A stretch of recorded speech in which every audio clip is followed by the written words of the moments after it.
Hey everyone, welcome back. Is the Cleo app crashing the second you tap it or just refusing to open at all? Here's a fix. First, swipe up and force close and remove the app completely from your recent apps. Then, press and hold the Cleo icon on your home screen. Tap remove app, then tap delete app to fully uninstall it.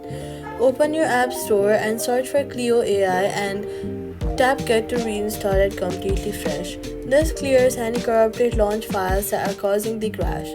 Before reinstalling, make sure you remember the email or phone your Cleo account is linked to, since you'll need it to log back in after reinstalling.